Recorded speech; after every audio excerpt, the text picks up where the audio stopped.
Olá!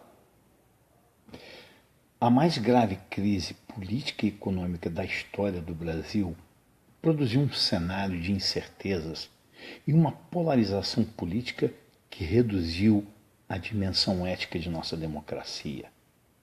Há pouco tempo atrás, uma instituição internacional publicou um índice que mede os avanços e recuos das democracias do mundo.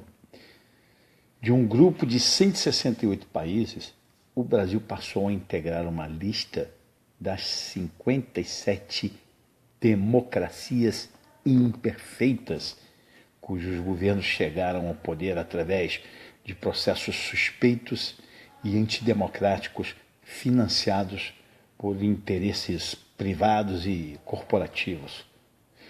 Enquanto um governo ilegítimo usa o sacrifício dos brasileiros para pagar a fatura que financiou sua ascensão ao Palácio do Planalto, o que nós, membros da multidão, estamos fazendo? Desprezando a troca de diferentes opiniões sobre esses fatos, preferindo as versões construídas pelos monopólios de comunicação. Qualquer versão que não sai na Globo ou na Veja é logo rotulada de teoria da conspiração. Nós negamos os benefícios do contraditório lúcido e equilibrado que historicamente foi usado por civilizações avançadas, abrindo espaço para incompreensões, ressentimentos, ódio e uma intolerância que divide a sociedade brasileira. Enquanto nos degladiamos em discursos histéricos e estéreis, os destinos do país continuam nas mãos de um sistema falido, dominado por uma corrupção sistêmica e refém de corporações econômicas e financeiras estrangeiras de dimensões globais. O filósofo e pensador alemão Bertolt Brecht diz: a nação que não conhece a sua história está condenada a repetir seus erros.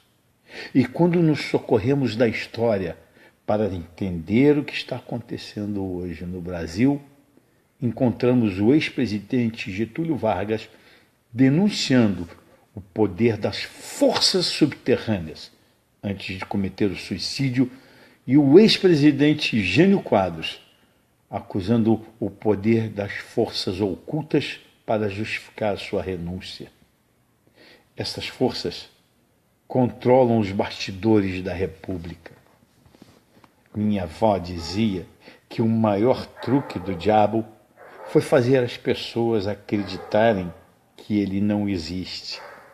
Hoje, muito do nosso destino, naquilo que é relevante no dia a dia dos brasileiros, que é a economia, é fruto de decisões tomadas em Nova York, Chicago, Washington, Londres, Frankfurt e Tel Aviv, centros da nova elite do poder global. O debate partidário de esquerda e direita não captura a essência das causas e origens da crise que vivemos. Preferem um teatro de sombras, negando aos brasileiros o direito de conhecer a atuação de políticos nos bastidores, por trás das cortinas.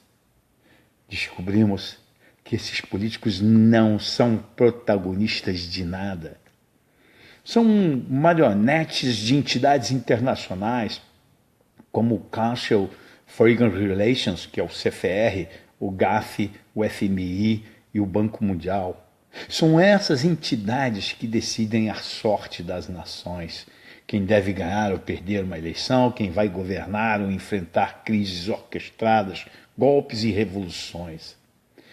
Nesse cenário, a ação unilateral de um partido ou outro não produz resposta a este processo de recolonização do Brasil colocado em marcha nos últimos meses após o golpe sofrido por nossa democracia.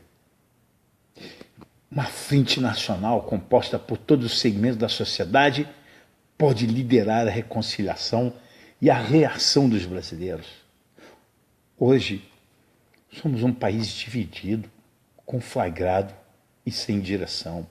Instituições públicas em frangalhos, partidos fragilizados e um governo desmoralizado criaram um quadro de anemia institucional, favorecendo a estratégia do desmonte do Estado brasileiro. As forças externas, de olho nas riquezas do Brasil, agradecem. Estamos entregando o ouro para o bandido. Não percebemos o ataque externo, já que estamos ocupados em queimar energia nessa polarização idiotizante que dividiu a nação. A nossa divisão é entre os que estão em cima e os que estão embaixo. Embaixo, as massas populares, a base da pirâmide que dependem da democracia para exercer o poder através do voto.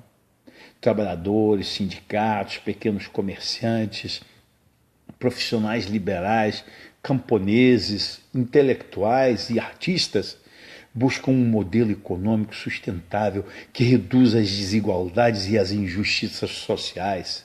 Um Estado forte, indutor do bem-estar social, oferecendo educação, saúde de qualidade, segurança pública e capacidade militar para defender nossa integridade territorial e nossas riquezas naturais.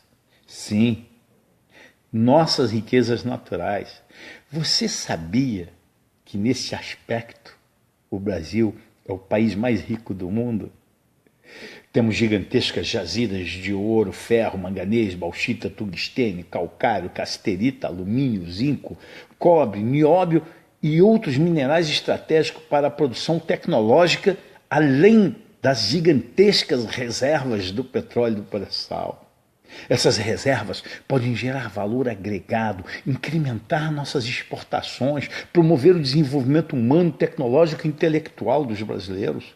Podemos criar milhões de empregos no Brasil, aquecendo o mercado interno e produzindo divisas que dariam ao nosso país a condição de potência econômica global. São reservas que nos possibilitariam a criação de um modelo econômico baseado no desenvolvimento sustentável e equilibrado, com rígido controle sobre os impactos no meio ambiente. O Brasil pode recuperar uma postura independente, capaz de conquistar respeito, relevância e protagonismo no seio da comunidade internacional. Mas para isso, precisamos nos conhecer, reconhecer e reconciliar.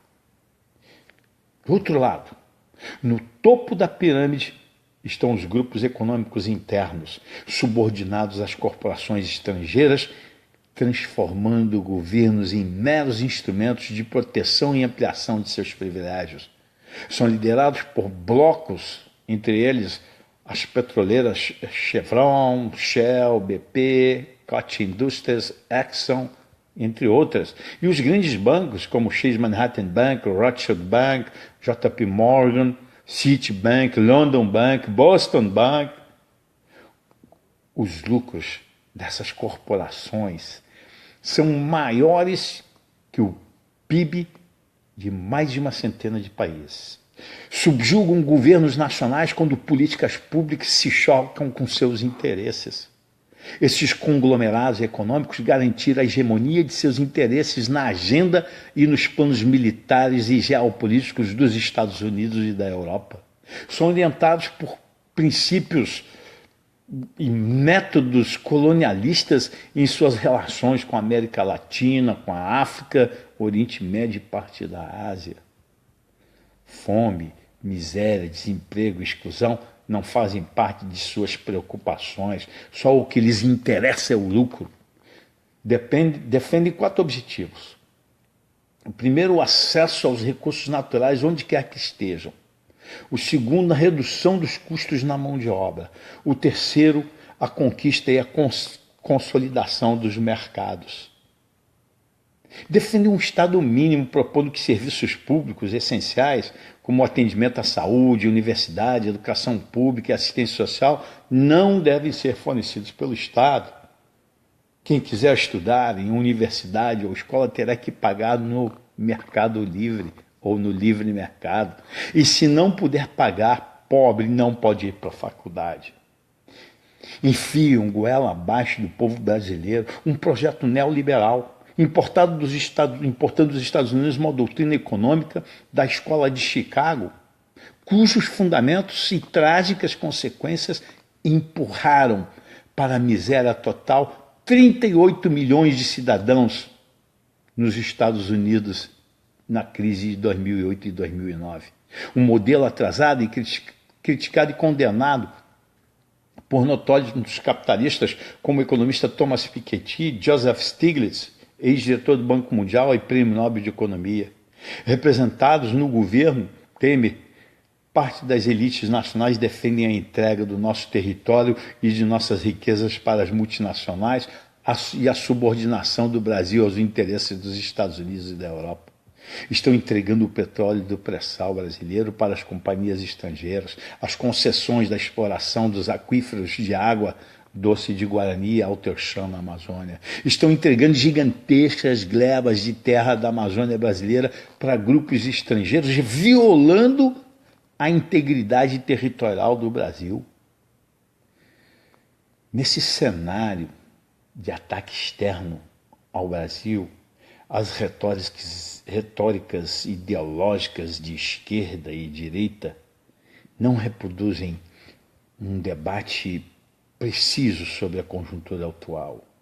Os conceitos de esquerda e direita, nascidos lá na Revolução Francesa, só ganharam contornos ideológicos e dimensão global durante a Guerra Fria, confrontando dois modelos políticos e econômicos diferentes. Naquele período, os Estados Unidos expandiam o capital cowboy, o capitalismo cowboy, na busca de um lucro a qualquer preço, às custas da invasão de mais de uma centena de países, genocídios, golpes militares, torturas, crises econômicas artificiais, corrupção e degradação ambiental sem precedentes. Era a direita. Do outro lado, a União Soviética, com as teses marxistas, defendendo os meios de produção controlados pelos proletários e o domínio absoluto do Estado sobre a sociedade com uma economia planejada e dirigida. Impuseram governos totalitários. Também usaram invasões, prisões, torturas e repressão para imporem suas teses e seus interesses. Hoje, os tempos mudaram. Estamos no início do terceiro milênio e com eles os conceitos. Vivemos uma transição com profundas mudanças de comportamentos, valores, hábitos e opiniões. A União das Repúblicas Socialistas Soviéticas se desintegrou. A Rússia, berço do comunismo, hoje é um país capitalista. A China, maior país comunista do planeta, é a segunda maior economia capitalista do mundo. Na França, a esquerda, em crise de identidade, é uma caricatura ideológica. A disputa no país mais politizado da Europa consagrou a direita de Macron e a extrema-direita de Jean-Marie Le Pen. O Brexit na Inglaterra e a eleição de Donald Trump nos Estados Unidos são resultado de uma espécie de um racha no meio dos capitalistas. E na esteira dessas disputas internas do capitalismo euro-americano, cresce o poder econômico da China, considerada pelos Estados Unidos como uma ameaça. Estamos vivendo um confronto entre duas correntes capitalistas globais irradiando suas influências pelo mundo e no Brasil. Portanto, meus amigos, é ridículo assistirmos a um discurso de um Bolsonaro da vida pregando uma guerra santa tupiniquim contra o perigo da invasão vermelha. Com discursos folclóricos, Bolsonaro acusava os comunistas de estarem preparando uma invasão no Brasil. Lembrava uma comédia do cinema mudo, mas sem a graça e a sutileza do grande Charles Chaplin, Assistimos um festival de asneiras e incoerências nos noticiários e telas de TV, justificando um golpe parlamentar contra a incipiente democracia brasileira. Todas as teses divulgadas sobre o impeachment foram esquecidas, apagadas pelos fatos, documentos, denúncias e gravações que vieram depois, mostrando os reais motivos do golpe no Brasil. Primeiro, estancar a Lava Jato a qualquer custo. Segundo, impor um projeto de reformas precarizando direitos trabalhistas e tirando dos aposentados para aumentar os lucros do rentismo internacional.